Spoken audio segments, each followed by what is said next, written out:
My name is Vanessa Mitchell, and at 28, I built a tech company most people in my industry respect. But my dad? He thinks I'm a disappointment. When Mom turned 60, he actually banned me from her birthday party, saying I was an embarrassment to the family. I showed up anyway. Then something unbelievable happened. My sister's new boyfriend walked in, saw me, and his face went white. "Hi, boss," he said in front of everyone. Have you ever had family judge your life choices? This is my story of finally standing up for myself. Before I dive into what happened next, where are you watching from today? Drop your location in the comments, hit that like button, and subscribe to join our community of real stories. Trust me, you'll want to stick around for how this family drama unfolds. Growing up as Gregory Mitchell's daughter meant living under a microscope of expectations. My father wasn't just strict. He was a man with an unshakable vision of what his daughters' lives should look like. For him, success had a simple formula: marry a good provider, support his career, raise well-behaved children, and never cause a ripple in the family's carefully maintained image. This vision worked perfectly for my younger sister Heather, who seemed naturally inclined toward the traditional path our father cherished. But for me, it felt like suffocation. "Vanessa, why can't you be more like your sister?" became the soundtrack of my teenage years. While Heather brought home perfect report cards and dated boys my father approved of, I was busy sketching business plans and saving every dollar from my after-school jobs. It wasn't that I was rebellious for rebellion's sake. I simply had different dreams, and those dreams involved boardrooms rather than living rooms. No one will marry a woman who thinks she knows more than her husband, my father would say whenever I shared my ambitions. This business nonsense is just a phase. You'll grow out of it when you meet the right man. The dismissal stung, but over time, it also strengthened my resolve. Our family dynamics were predictable. My mother, Eleanor, played peacekeeper, always trying to smooth tensions without actually addressing them. "Your father means well," she would whisper after particularly harsh criticism. "He just wants you to be secure." Security, in Gregory Mitchell's world, never came from a woman's own achievements. Heather, 2 years younger than me, followed our father's prescribed path with apparent ease. She became a kindergarten teacher, got engaged early to a suitable man before Ryan, and never challenged our father's authority. But occasionally, I'd catch her looking at my independent life with something that seemed like envy, though we rarely discussed it. Extended family reinforced these dynamics. Uncle Warren, Dad's older brother, would pat my shoulder condescendingly at family gatherings. "Still playing businesswoman Vanessa?" he'd ask, as if my growing company was a child's game. Aunt Patricia would corner me with questions about my dating life, clearly disappointed when I focused on professional accomplishments instead. Despite this environment, I pursued my education against my father's wishes. He wanted me at the local state college where he could keep an eye on me, but I earned a scholarship to a prestigious business program across the country. Those 4 years gave me the breathing room to discover who I really was outside my father's shadow. My dorm room became the birthplace of what would eventually become Mitchell Technologies. It started small, just a website design service for local businesses.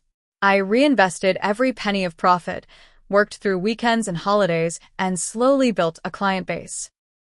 By graduation, I had enough steady work to hire 2 part-time employees.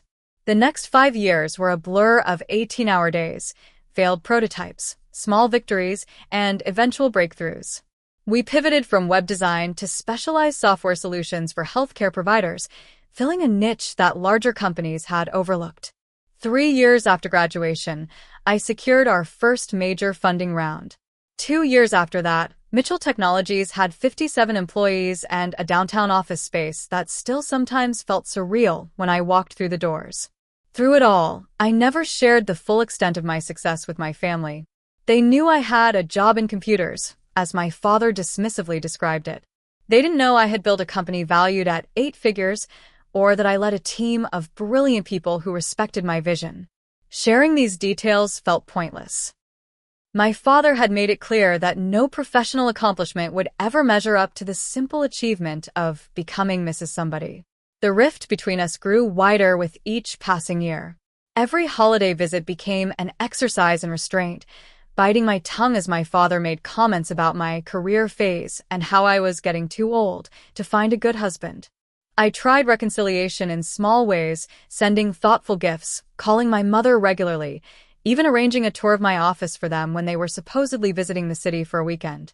They canceled at the last minute. My mother remained torn between loyalty to her husband and love for her daughter. Our phone calls became a carefully choreographed dance around difficult topics. She never asked detailed questions about my work, knowing it would lead to an argument with my father later. Instead, we discussed safe topics: the weather, recipes, Heather's classroom stories. The last major fight happened at Christmas 2 years ago. I had brought Marcus Jenkins, my COO and business partner, to dinner. My father immediately assumed he was my boyfriend and spent the entire meal making inappropriate comments about finally settling down. When I clarified that our relationship was strictly professional, my father exploded. "So you parade around some man who works for you? Is that supposed to impress us?" he had demanded. "This whole independent woman act is shameful, Vanessa. No wonder you're still alone." I left that night and didn't return for any family gathering since. My mother visited me occasionally, always without my father's knowledge. Heather and I maintained a cordial but distant relationship through text messages and obligatory birthday calls. And my father? We hadn't spoken a single word in 2 years. That was our family status quo until my mother's 60th birthday approached, setting in motion a collision course between the world I had built for myself and the world my father had always insisted I should want. The call from Heather came on a Tuesday afternoon, right as I was wrapping up a meeting with potential investors. I saw her name flash across my phone screen and stepped into the hallway to answer, already feeling the familiar tension in my shoulders that accompanied any contact with my family. "Vanessa? It's about Mom's birthday next month," Heather said, her voice carrying that careful neutrality she always used when navigating family matters. "She's turning 60, and we're planning a big party at the house. All the relatives will be there, some of her old teaching colleagues, too." "That sounds nice," I replied, already sensing where this conversation was heading. "I'll send a gift and card." There was a pause on the line. "She wants you there, Vanessa. She specifically asked me to call you." The simple statement hit me harder than I expected. My mother, usually so careful not to take sides, was actually requesting my presence despite knowing the conflict it would cause with my father. "What about Dad?" I asked, though I already knew the answer. Heather sighed. "He's not thrilled about the idea. But Mom really wants you there. She says she's turning 60 only once, and she needs both her daughters with her." Something in my sister's tone made me realize this wasn't just the usual family drama. My mother was making a stand in her quiet way, and Heather was caught in the middle. "I'll think about it," I promised, which was more than I had offered in years. After hanging up, I immediately called my mother, wanting to hear directly from her. Eleanor Mitchell answered on the second ring, her voice brightening when she realized it was me. "Vanessa, darling, did Heather call you about the party?" "She did, Mom. Are you sure it's a good idea for me to come? You know how Dad feels." My mother's voice took on a rare firmness. "I'm turning 60, and I want both my girls there. Your father will just have to manage his feelings about it." This small act of defiance from my usually compliant mother convinced me to at least try. The next day, I called my father's office, knowing he would be more restrained in a professional setting. His secretary put me through immediately, a courtesy that reflected my mother's influence rather than any eagerness on his part to speak with me. "Vanessa," he said, his voice already cold. "What do you want?" "Hello, Dad. I'm calling about Mom's birthday party. I'd like to attend." There was a pause, and I could practically see him sitting straighter in his leather chair, his jaw tightening the way it always did when he was preparing for a confrontation. "Your mother is being sentimental," he said finally. "She doesn't understand how your presence would disrupt the celebration." "It's her birthday, Dad. She specifically asked for me to be there." "And what would you wear to this family gathering?" he asked, his voice taking on that cutting edge I knew too well. "Those mannish business suits? Would you lecture everyone about your little company?" Embarrass us in front of the extended family and your mother's friends. Each question felt like a slap, but I maintained my composure. I would come to celebrate Mom, that's all.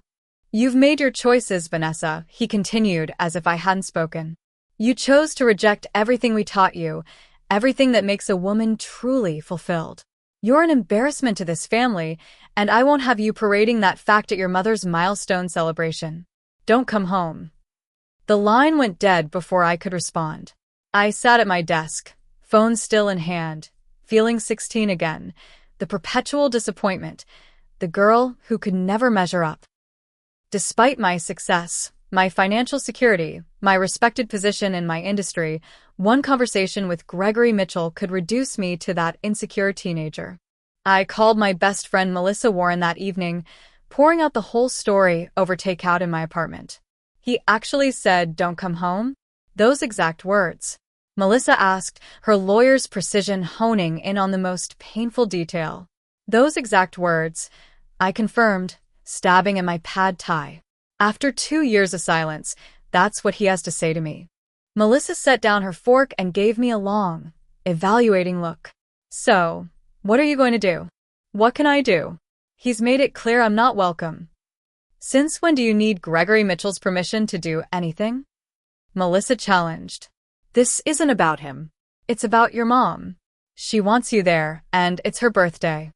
But showing up where I'm explicitly not wanted would be exactly the kind of thing the Vanessa Mitchell I know would do, Melissa finished for me. The woman who built a company from her dorm room doesn't back down because someone tells her she doesn't belong somewhere. She was right, and we both knew it. That night, after Melissa left, I ordered a custom piece of jewelry for my mother. A delicate gold necklace with 2 intertwined birthstones, hers and mine. It cost more than my first car, but the symbolism felt important. I also booked an appointment with my therapist, Dr. Sophia Reynolds. I need strategies for getting through this party without falling apart, I told Dr. Reynolds during our session. What specifically are you worried about? She asked. That I'll revert to that people-pleasing daughter who just wants daddy's approval. Or worse, that I'll lose my temper and ruin Mom's birthday. Dr. Reynolds nodded thoughtfully. Let's prepare some responses to likely scenarios. What's the worst thing your father might say to you? For the next hour, we role-played potential confrontations. Dr. Reynolds playing my father with unsettling accuracy, while I practiced maintaining boundaries without escalating conflict. By the end of the session, I had a mental toolkit of phrases and exit strategies. Remember, Dr. Reynolds said as our time ended, you're not responsible for his reactions, only your own. You're there for your mother. Everything else is background noise. The day of the party arrived faster than I expected. I chose my outfit with strategic care, a blue dress that was feminine enough for my father's traditional tastes, but structured enough to make me feel confident. I paired it with subtle makeup and the simple pearl earrings my mother had given me for my college graduation. The drive to my childhood home took 40 minutes, but felt like crossing continents. Each mile brought a heavier weight of anxiety. I rehearsed Dr. Reynolds' advice like a mantra. You're an adult visiting other adults. You can leave anytime. You're doing this for Mom. As I pulled into the familiar neighborhood where I'd grown up, past the park where I'd skinned my knees learning to ride a bike, beyond the corner store where I'd bought penny candy with my allowance, reality settled in. I was really doing this. I was going home. I sat in my car outside the 2-story colonial where I'd grown up, watching guests arrive with gift bags and flower arrangements. The maple tree in the front yard had grown at least 10 feet since I'd last noticed it.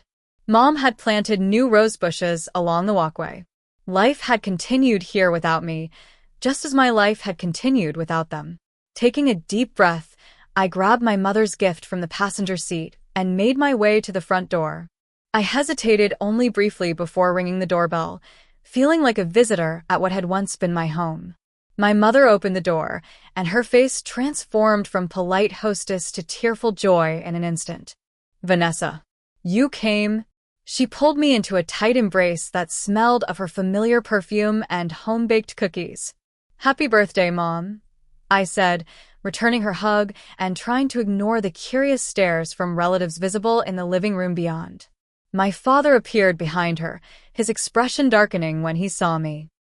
Without a word, he turned his back and walked away, leaving my mother standing awkwardly in the doorway.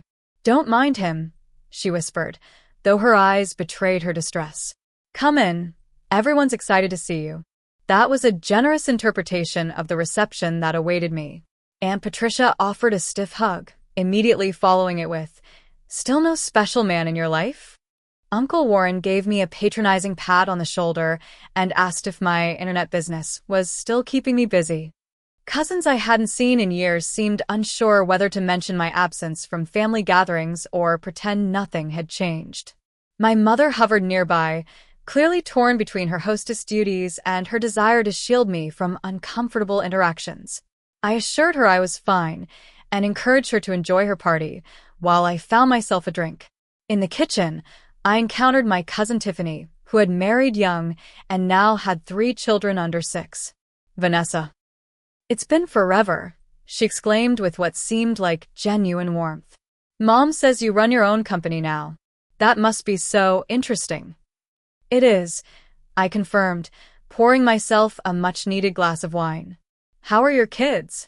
Before she could answer, my father's voice boomed from the living room. "Family photo time. Everyone gather around Eleanor." I moved to join the group forming around my mother, but my father's pointed look stopped me. "Just family for this one," he said coldly. My mother started to protest, but he had already positioned her in the center of the arrangement, with Heather quickly ushered to her side. I stepped back, pretending to sip my wine while the photographer my father had hired captured the family moment without me. After the photos, Heather approached me with a tentative smile. At 26, my sister had grown into a beautiful young woman, though I could see the strain of navigating our family tensions in the tight set of her shoulders. "I'm glad you came," she said, giving me a quick hug. "Dad will get over it, will he?" I asked, genuinely curious if she believed that. Heather shrugged. "He might. Especially once he meets Ryan. I've been telling him how successful and ambitious Ryan is. Dad actually seems impressed for once." "Ryan." Heather's face brightened. "My boyfriend. We've been together for 8 months now. He's in marketing, very career-focused. Dad thinks he has real potential." She glanced toward the door. "He should be here any minute. He's coming straight from work." As if on cue, the doorbell rang. Heather hurried to answer it, returning moments later with a tall man in a crisp button-down shirt and neatly pressed slacks.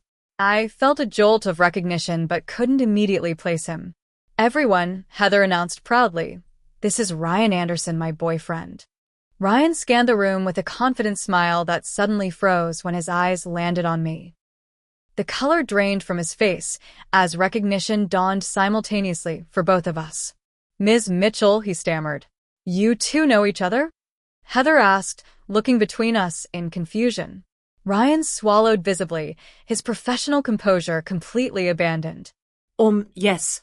"Ms. Mitchell is, well, she's—" "Hi, boss," he finally managed, the words dropping into a sudden silence that seemed to consume the entire room. All eyes swiveled between Ryan and me as the implications of his greeting sank in. My father, who had been chatting with Uncle Warren across the room, stopped mid-sentence. My mother's hand flew to her mouth in surprise. And Heather looked completely bewildered. "Boss," she repeated. "What do you mean, boss?" Ryan glanced at me, clearly uncertain how to proceed. I realized he was probably worried about his job, thinking he'd stumbled into some family secret. "Ryan works in my company," I explained, trying to keep my voice neutral. "He's been with the marketing department for about 10 months now?" 11 next week, Ryan confirmed, still looking like he might bolt for the door. My father pushed through the small crowd that had gathered around us. "What is this nonsense?" he demanded, looking at Ryan. "You work for Vanessa? Doing what, exactly?"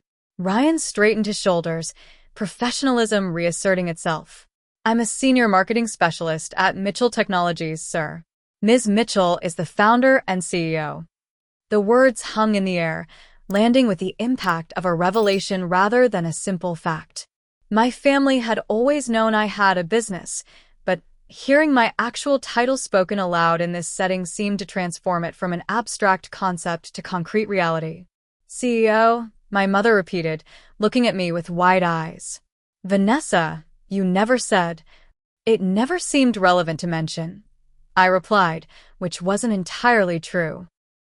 It had always seemed pointless to mention, given my father's dismissal of my career. Mitchell Technologies, my father said slowly, as if testing the name. That little website business you started in college? Before I could respond, Ryan jumped in, apparently forgetting his discomfort in his enthusiasm for the company. Mitchell Technologies is one of the fastest-growing healthcare software providers in the Northeast, sir. We just secured the Thompson Hospital contract last month, beating out companies 10 times our size. The pride in his voice was unmistakable, and I felt a surge of gratitude toward him, even as I registered the deepening frown on my father's face. I find that hard to believe, my father said dismissively. Vanessa has always had a tendency to exaggerate her accomplishments. The accusation stung, but I was saved from responding by Uncle Warren, who had pulled out his phone. Mitchell Technologies, healthcare software? He muttered as he typed. Then his eyebrows shot up. Well, I'll be damned. There's a whole write-up here in Business Weekly from last month. Rising star in healthcare tech led by Vanessa Mitchell, named to 30 under 30 list. He turned his phone around, showing a professional photo of me in my office that accompanied the article. The room fell silent again as my family members tried to reconcile the successful businesswoman in the photo with the perpetual disappointment my father had always described. Let me see that, my father said, snatching the phone from Uncle Warren. He stared at the screen, scrolling through the article with increasing agitation. This must be exaggerated. These tech magazines will write up anyone with a website these days. Ryan, who seemed to have found his courage, cleared his throat. Actually, sir, Mitchell Technologies employs 57 people full-time and has a current market valuation of... Ryan, I interrupted gently. It's okay. The last thing I needed was for him to reveal financial details to my family. My mother moved to my side, peering at the phone over my father's shoulder. Vanessa, this is incredible, she said, her voice a mixture of pride and confusion. Why didn't you tell us? I met her eyes, suddenly aware of all the well-meaning relatives watching this family drama unfold. Can we discuss this later, Mom? Today is about celebrating you. No, my father interjected, handing the phone back to Uncle Warren with barely contained anger. Let's discuss it now. If this company is so successful, why have we never heard about it? Why the secrecy, unless there's something to hide? The accusation was so absurd, I almost laughed. There's no secrecy, Dad. Mitchell Technologies has been featured in industry publications for years. We have a website, social media accounts, a downtown office with our name on the building.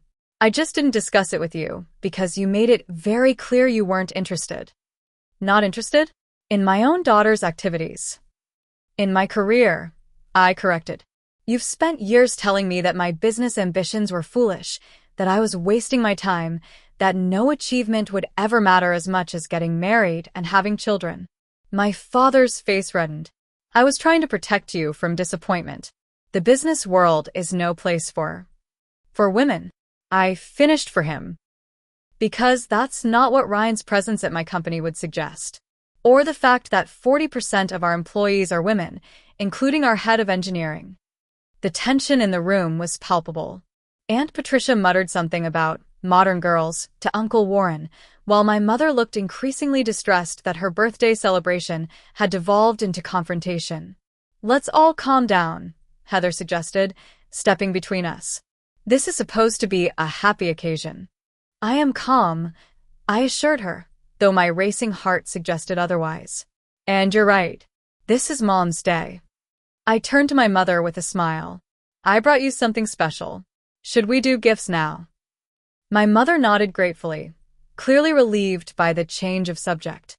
Yes, let's move to the dining room. I think it's time for cake and presents. As guests began drifting toward the dining room, I noticed some relatives looking at me with newfound curiosity, others with skepticism. My cousin Tiffany caught my eye and gave me a subtle thumbs up that made me smile despite the tension. The seating arrangement at the dining table created its own awkwardness. My mother insisted I sit near her, which placed me directly across from my father and next to Heather. Ryan, still looking uncomfortable, found himself seated between Heather and Uncle Warren, who immediately began grilling him about his role at Vanessa's company. "So, what exactly do you do there?" Uncle Warren asked as my mother's friend Barbara served cake slices. "I manage our healthcare provider outreach program," Ryan explained, relaxing slightly as he discussed his work. "Basically, I help hospitals and clinics understand how our software can streamline their patient management systems." "And you report directly to Vanessa?" Aunt Patricia asked, her tone suggesting she found this difficult to believe. "I report to our marketing director, who reports to Ms. Mitchell," Ryan clarified. "But I've had the opportunity to present to the executive team several times." Ryan led the presentation that helped us land the Thompson contract. I added, wanting to acknowledge his contribution. My father, who had been silently fuming while picking at his cake, finally spoke. "And how exactly did you afford to start this supposed technology company, Vanessa?" "I certainly didn't provide startup funds." The implication that my success must have come from someone else's money, specifically a man's money, was so predictable I almost had my response prepared. "I started with my scholarship savings and worked 3 jobs my senior year of college," I explained evenly. "Our first office was my apartment living room. After we secured our initial clients, I reinvested every penny of profit back into the company. When we developed our patient management platform, we attracted our first round of investor funding." "Investor funding?" my father repeated skeptically. "So you're in debt?" Ryan couldn't contain himself. "Sir, investor funding means capital in exchange for equity. The company has been profitable for over 2 years now. Ms. Mitchell runs one of the tightest ships in the industry. Our burn rate is—" "Ryan," I interjected again, "maybe save the financial details for the quarterly report." He flushed, nodding. "Right." "Sorry." Heather was looking between Ryan and me with an expression I couldn't quite read. There was confusion there, but also something else. A dawning realization, perhaps, about the disconnect between the sister she thought she knew and the business leader Ryan clearly respected. "Is that why you two haven't met before?" she asked.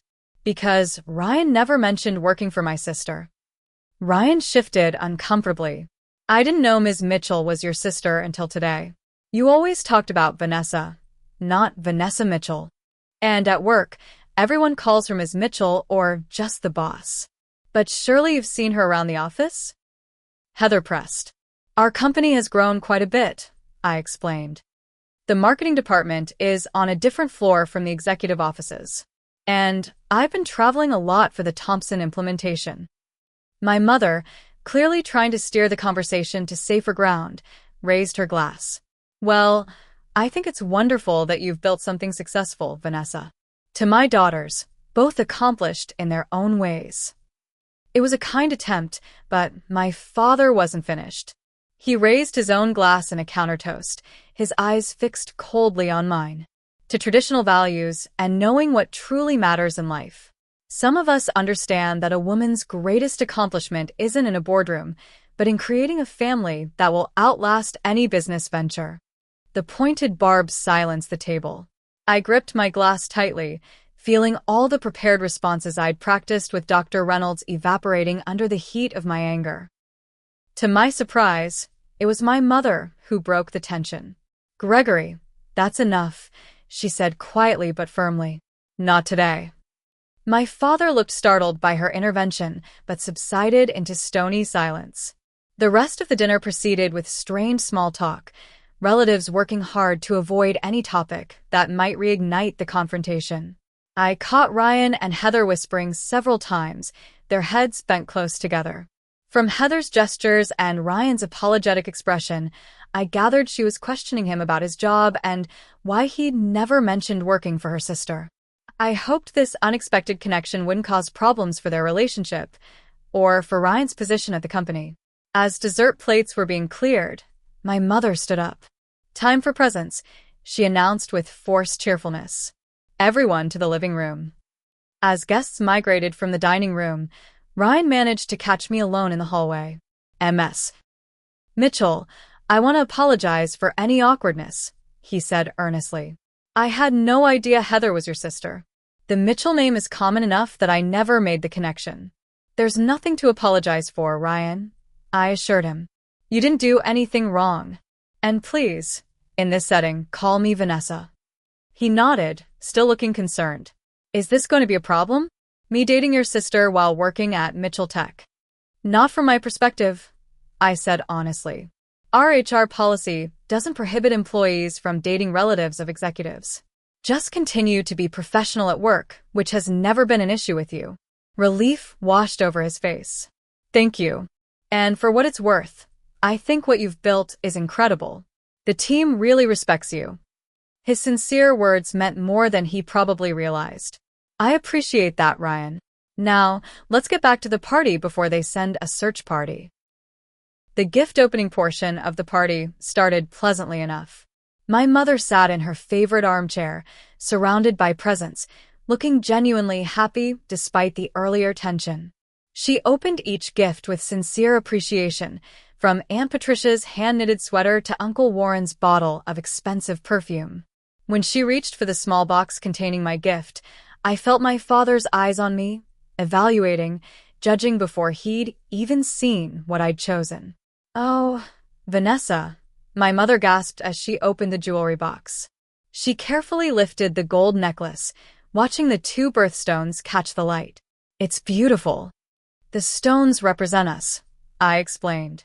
Your February amethyst and my October opal intertwined. My mother's eyes filled with tears as she immediately asked me to help her put it on. As I stood behind her chair, fastening the clasp, I caught my father's expression. A mixture of surprise and what looked almost like grudging approval, quickly masked by his usual stern demeanor. After the gifts, as relatives broke into smaller conversation groups, my father approached the bar area where I was refilling my wine glass. His public toast had been bad enough, but now, with fewer witnesses, he seemed prepared to escalate. That was an extravagant gift, he said, pouring himself a scotch. I suppose this is where you tell me how successful your company is, how much money you're making. No, that, I replica calmly. That's a gift from a daughter who loves her mother. Nothing more. He swirled his drink, ice cubes clinking against the glass. Your mother worries about you, you know. She pretends everything is fine, but she cries over you. Wonders where she went wrong. The manipulation was so transparent it almost didn't hurt. Almost. If Mom has concerns, she can discuss them with me directly, I said. We talk regularly. This seemed to surprise him. Behind my back? It's not behind your back for a mother to speak to her daughter. He drained half his scotch in one swallow. This CEO facade may impress your sister's boyfriend and your mother's friends, but I see through it. Underneath all this supposed success, you're still alone. No husband, no children, no real legacy. Just paperwork and profit margins that will be forgotten the moment you're gone. Before I could respond to this familiar attack, my mother appeared at my side, perhaps sensing the brewing confrontation. Vanessa, would you help me in the kitchen for a moment? She asked, giving my father a pointed look that suggested she'd overheard at least part of his comments. I followed her gratefully, leaving my father to his scotch and resentment. In the kitchen, rather than asking for actual help, my mother closed the door and turned to me with tears in her eyes. I'm so proud of you, she said softly, touching the necklace at her throat. I should have said it years ago, and much more often. The simple statement, so long withheld, made my own eyes fill with tears. Thanks, Mom. That means a lot. I had no idea your company was so successful, she continued. A CEO. My daughter. I should have told you more, I admitted. It just seemed easier to keep those worlds separate. My mother nodded sadly. Because of your father. It wasn't a question. Partly, I acknowledged. But also because I wanted to succeed or fail on my own terms, without family expectations complicating things. She sighed, leaning against the counter. I had dreams too, you know. Before I married your father.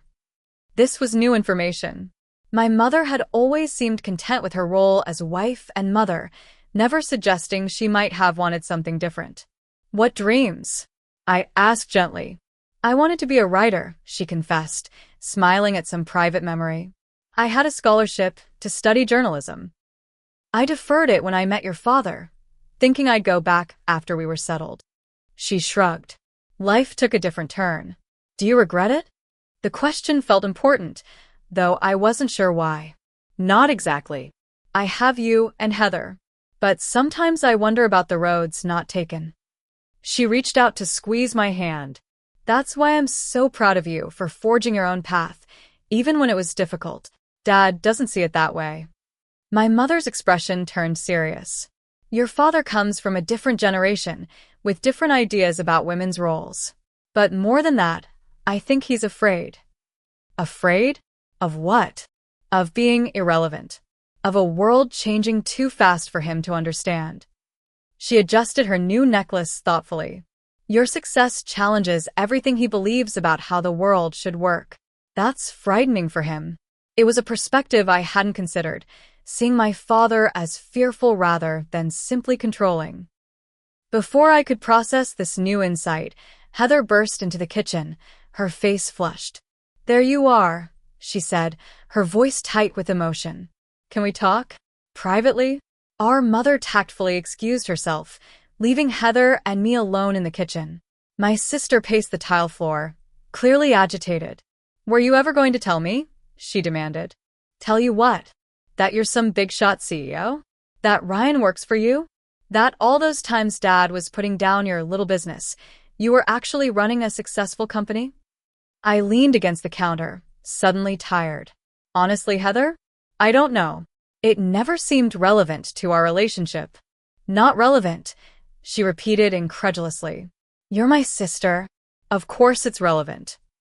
Our conversations for the past few years have consisted of obligatory birthday calls and occasional text messages about Mom, I pointed out. We don't exactly have heart-to-hearts about our careers. The hurt on her face made me immediately regret my tone. That's not fair, she said quietly. I've tried to stay connected. You're the one who pulled away from the family. Because every family interaction included Dad telling me what a disappointment I am, I reminded her. It became easier to keep my distance. Heather fell silent, absently fiddling with a dish towel on the counter. Ryan says everyone at your company respects you, she finally said. He says you're brilliant and fair and that people actually want to work for you. That's nice to hear, I replied, surprised by the information. It's weird hearing someone describe my big sister like that. Heather looked up at me with an expression I hadn't seen since we were children, a mixture of admiration and uncertainty. I always thought you were just being difficult, refusing to do what Dad wanted, because you were stubborn. It wasn't about defying Dad, I explained. It was about following my own path. I know that now.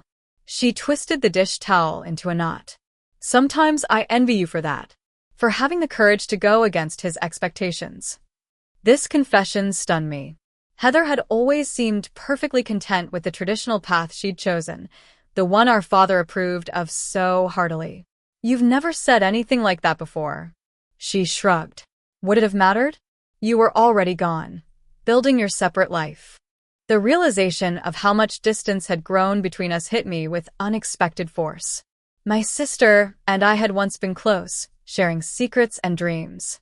Somewhere along the way, we'd become nearly strangers, each of us locked in our separate orbits around our father's unyielding gravity. I'm sorry, I said, the words inadequate but sincere. I should have tried harder to stay connected, regardless of the situation with Dad. Me too, Heather admitted. I took the easy path with everything, including our relationship. A tentative knock interrupted our moment of reconciliation. Ryan stood in the doorway, looking uncertain whether to enter. Sorry to interrupt, he said.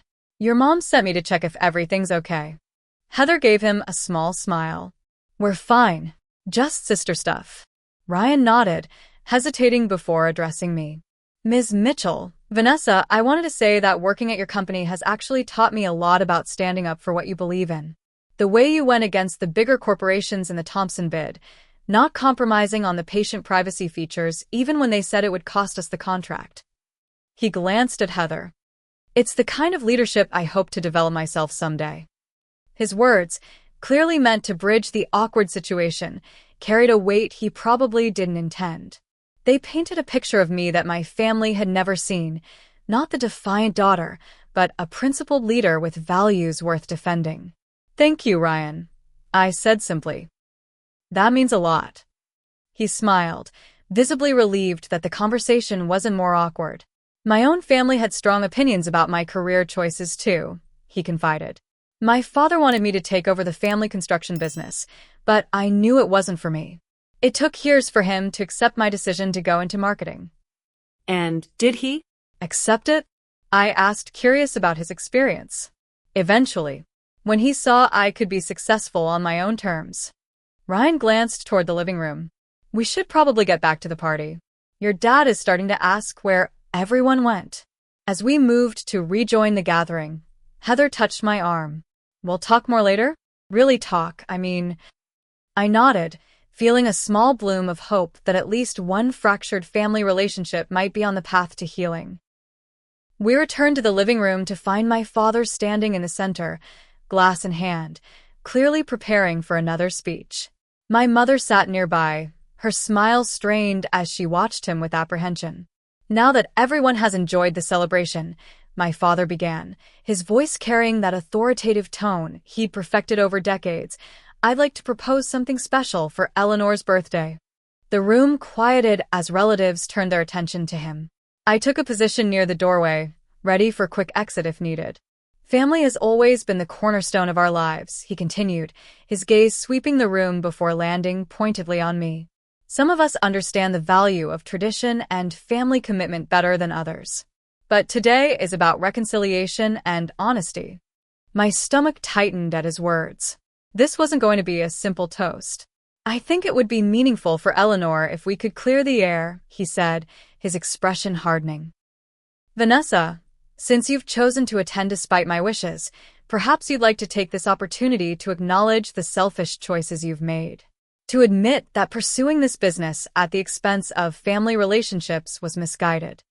The room fell into uncomfortable silence. Relatives shifted awkwardly, some staring at their feet, others watching the unfolding drama with barely concealed fascination. My mother's face had gone pale. Gregory, please, she said softly. Not today. But my father was committed to his course. If Vanessa wants to be part of this family gathering, she needs to understand there are expectations, respect for family values, acknowledgement of the pain her choices have caused you. Dad, Heather interjected, this isn't the time or place. He turned to her, his expression softening only slightly. You don't understand, Heather. This rift can only heal with proper accountability. Then, addressing me directly again. Well, Vanessa, we're waiting. Your mother deserves an apology for the years of worry you've caused her. It was a masterful trap. If I refused, I would appear disrespectful and uncaring about my mother's feelings on her birthday. If I capitulated, I would be betraying everything I'd built and believed in. For a moment, I felt 16 again, desperate for approval, willing to say whatever would earn a nod of satisfaction from my father. The weight of everyone's eyes made my hands shake slightly, and I set down my wine glass to hide the tremor. I love Mom very much, I began carefully, searching for words that would neither surrender my dignity nor escalate the conflict. That's not what I asked, my father interrupted. I want you to acknowledge that your so-called career has come at the cost of family harmony, that your mother has cried over your absence from family gatherings, that your modern ideas about women's roles have created unnecessary division. Each accusation landed like a physical blow. In my mind, I could hear Dr. Reynolds reminding me that I wasn't responsible for my father's reactions, only my own. But theory was easier than practice with my entire extended family watching, with my mother's birthday celebration crumbling around us. Memories surfaced unbidden. My father's rare words of praise when I brought home perfect grades in elementary school, his proud smile when I won the regional science fair, the driving lessons in which he'd been patient and encouraging. Somewhere along the way, I'd lost the ability to earn his approval, and part of me, a part one tried to ignore, still yearned for it. For a brief, terrible moment, I considered giving him what he wanted. A simple apology, a vague acknowledgement of wrongdoing, would end this public humiliation. It would make my mother happy, at least for today. It would be so easy to say the words, even if I didn't mean them. The silence stretched as everyone waited for my response. I could feel sweat gathering at my hairline, my heart pounding so loudly I was certain everyone could hear it. My vision seemed to narrow, the faces around me blurring except for my father's expectant expression and my mother's distress. "Vanessa doesn't owe anyone an apology," a voice said firmly, breaking the terrible silence. To my astonishment, it was Ryan who had spoken. He stood straight-backed near Heather, looking directly at my father. "With all due respect, sir," he continued, his professional demeanor fully in place, "Ms. Mitchell has built a company that helps hospitals provide better care to patients. She employs dozens of people, including me. If that's something that requires an apology, then our values are very different." My father's face darkened with anger. "This doesn't concern you, young man. This is a family matter." "Ryan, it's okay," I managed to say, finding my voice at last. "I can handle this." But the damage was already done. My mother was openly crying now, her birthday thoroughly ruined. Guests were exchanging uncomfortable glances, some already making motions to leave. Heather looked torn between supporting me and calming our father. "I think I should go," I said quietly. "Running away again," my father said dismissively. "That's your solution to everything, isn't it? When faced with family responsibilities, with honest conversation about your choices, you simply leave." The accusation stung because it contained a kernel of truth. I had distanced myself from difficult family dynamics, focusing on my company instead. But framing it as irresponsibility rather than self-preservation was a fundamental misrepresentation that I couldn't let stand. "I'm leaving because this is Mom's birthday, and this confrontation is ruining it for her," I said, my voice steadier than I felt. "If you want to have this conversation, we can do it another time, privately." "There's no need," my father replied coldly. "You've made your choice clear." Again. With as much dignity as I could muster, I crossed to my mother and kissed her cheek. "I'm sorry, Mum." "I'll call you tomorrow." She clutched my hand, tears streaming down her face. "Don't go, please." But I couldn't stay. The room felt suffocating, the weight of judgment and disappointment too heavy to bear. With a final apologetic glance at Heather, I headed for the stairs rather than the front door.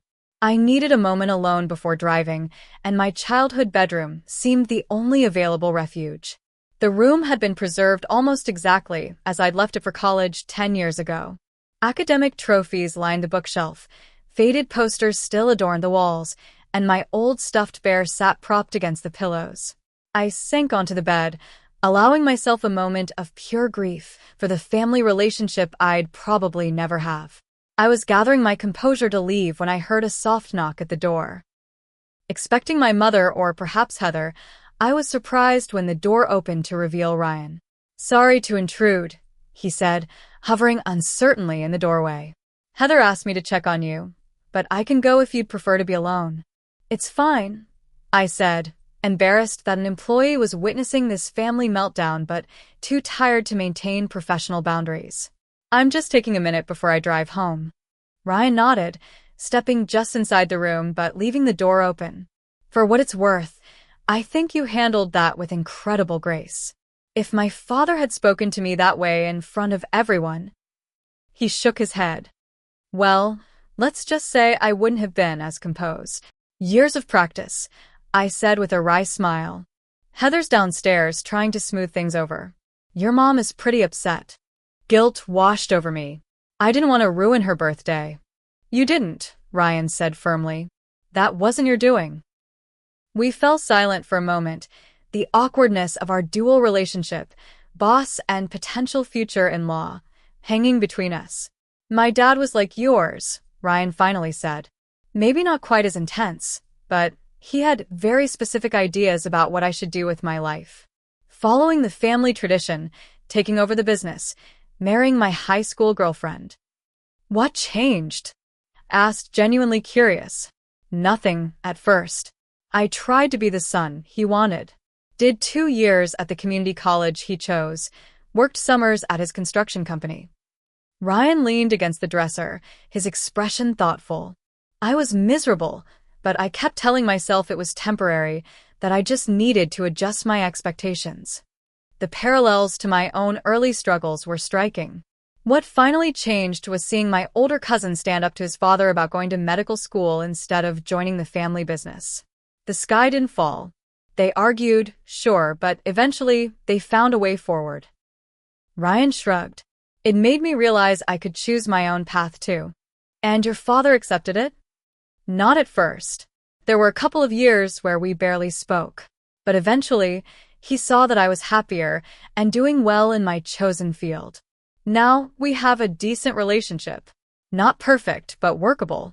His story offered a glimmer of hope that seemed fragile but genuine.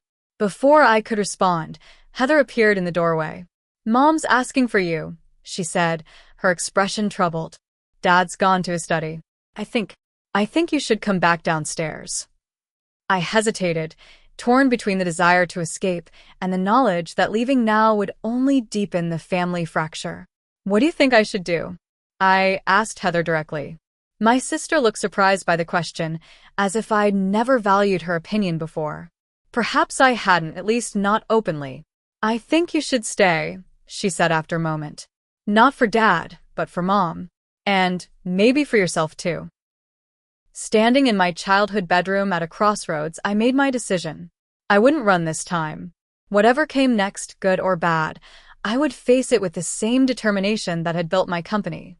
"I'll come down," I told Heather, smoothing my dress and taking a deep breath. "I'll give you two a moment," Ryan said tactfully, squeezing Heather's hand as he slipped past her into the hallway. When we were alone, my sister gave me an uncertain smile. "Thanks for staying. I know it's not easy." "It's never been easy," I acknowledged. "But running away hasn't really solved anything either." Heather nodded. "For what it's worth, I'm sorry I didn't stand up for you more over the years. I took the path of least resistance." "You were just trying to survive Dad's expectations too, in your own way," I said, recognizing this truth for perhaps the first time. Together, we descended the stairs to find the party much diminished. Most of the extended family had made polite excuses and departed, leaving only my mother, a few close friends including Barbara and Ryan waiting awkwardly in the living room. My mother sat in her armchair, still wearing my necklace, her eyes red from crying. When she saw me, her face brightened with visible relief. "You stayed," she said, reaching for my hand. "Of course," I replied, squeezing her fingers gently. "I'm sorry things got so tense." She shook her head. "None of that was your fault." I glanced toward my father's study, the closed door a physical manifestation of his emotional walls. "Is he coming back out?" "I don't know," my mother admitted. "He's very upset. A year ago, even a month ago, I might have left the situation at that. An awkward standoff with my father brooding in his study, and the birthday celebration effectively over. But something had shifted inside me. Perhaps it was seeing my company through Ryan's eyes, or glimpsing the possibility of a renewed relationship with Heather. Whatever the cause, I found myself unwilling to accept the old patterns any longer. "Mom," I said, reaching for the gift bag I'd set aside earlier. "There's something else I brought for you." I was waiting for the right moment. From the bag, I withdrew a leather-bound photo album. "This is a collection of moments from the past few years that you've missed, or, at least, the full story behind them." I opened the album to reveal professionally taken photographs of my company's journey. The ribbon cutting at our first real office, the team celebration after securing major funding, the holiday parties and product launches, the charity events we'd sponsored.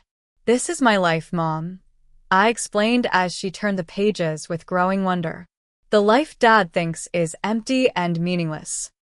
These are the people I work with, the milestones we've celebrated, the difference we're trying to make." My mother paused on a photo of me accepting an industry award, pride evident in her expression. You look so happy. I am happy, I confirmed. I built something meaningful, something that helps people. The software we develop helps hospitals track patient care more efficiently, reduces medical errors, improves outcomes. Heather and Ryan had moved closer, looking over my mother's shoulder at the album. Even Barbara and the few remaining guests seemed drawn to this window into my usually private professional world. I never meant to create this division in our family, I continued, addressing not just my mother, but everyone present.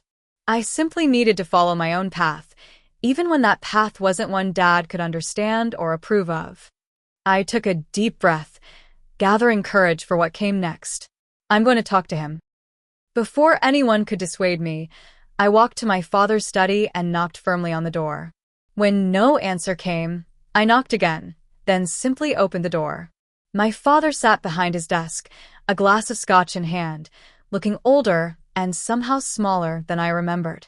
He glared at my intrusion, but didn't order me out. I have something to say, I began, closing the door behind me. And I'd appreciate if you would listen without interrupting. His eyebrows rose at my directness, but he gave a curt nod. I love this family, Dad. Including you. I always have. But loving someone doesn't mean accepting their vision for your life when it conflicts with your own truth.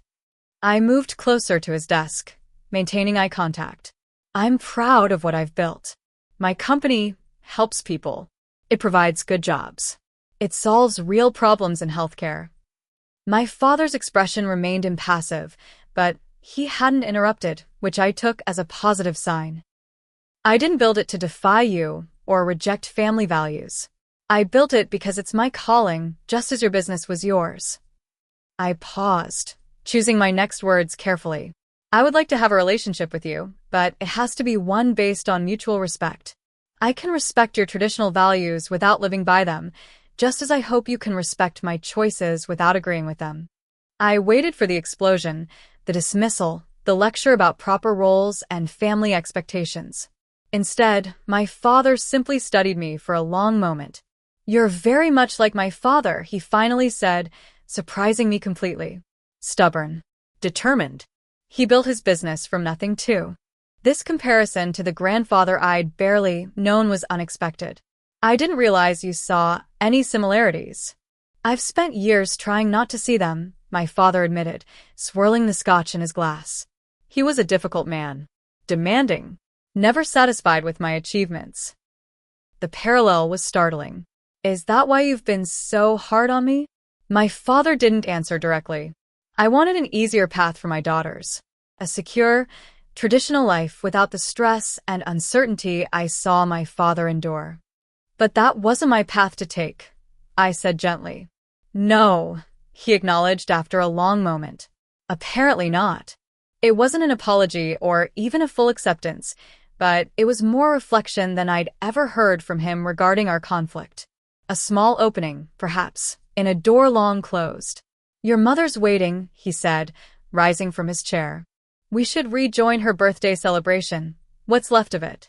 Together, we returned to the living room, where conversation halted abruptly at our appearance. My mother looked between us anxiously, clearly braced for another confrontation. Instead, my father cleared his throat. I believe we were in the middle of a birthday celebration before I interrupted things.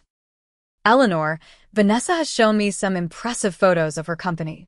It wasn't exactly a warm endorsement, but coming from Gregory Mitchell, it was practically a glowing review. My mother's relief was palpable as she patted the sofa beside her, inviting us both to sit. The remainder of the evening passed with cautious conversation, everyone carefully navigating around sensitive topics. It wasn't perfect. Years of conflict couldn't be resolved in an evening, but it was a beginning. 3 months later, much had changed. My mother and I spoke several times a week now, our conversations no longer constrained by what topics might upset my father. She had even visited my office, meeting my team, and seeing firsthand what I had built. Heather and I had established a new sisterly connection, texting regularly and meeting for lunch when our schedules allowed. She had started taking business courses in the evenings, inspired partly by learning about my company, though she remained committed to her teaching career. Ryan had received a promotion to team lead in the marketing department, advancement based entirely on merit rather than his connection to the CEO's sister. Heather occasionally teased him about having two Mitchell women to answer to now, at work and at home. And my father? Progress there was slower but real. We had established a monthly dinner, just the two of us, where we were learning to communicate as adults rather than as father and defiant daughter. He had asked questions about my business, genuine questions, not veiled criticisms, and I had found myself interested in hearing about his career journey as well. At our most recent family dinner, held at my apartment rather than the family home, itself a significant change, my father had surprised everyone by asking detailed questions about our new hospital management system. The interface seems unnecessarily complicated, he noted after I showed him a demo on my tablet. Have you considered simplifying the reporting dashboard? Instead of bristling at the criticism, I recognized it for what it was, an attempt to engage with my world on its own terms. Actually, we're rolling out a streamlined version next quarter, I told him. I'd value your input on the prototype if you're interested. He had nodded, a hint of the respect I'd always craved finally visible in his expression. I'd like that. It wasn't the relationship I had imagined as a child, looking up to my father as the all-knowing authority. It was something different, potentially better. Two adults finding common ground despite fundamental differences in worldview. The journey wasn't over. There would be setbacks, old patterns reasserting themselves, moments of frustration on both sides. But I had learned that standing firm in my identity didn't require cutting family ties. It meant establishing boundaries, yes, but also building bridges where possible. What changed everything wasn't just standing my ground at that birthday party, but finding the courage to return to the table afterward, to keep showing up even when it was difficult. Real strength, I discovered, wasn't in defiance or compliance, but in remaining authentically yourself while leaving room for connection. Have you ever had to stand up to family expectations while trying to maintain relationships? What boundaries have you created to protect your authentic self? Share your experiences in the comments below. And if this story resonated with you, please like, subscribe, and share it with someone who might need to hear that it's possible to be true to yourself without giving up on family.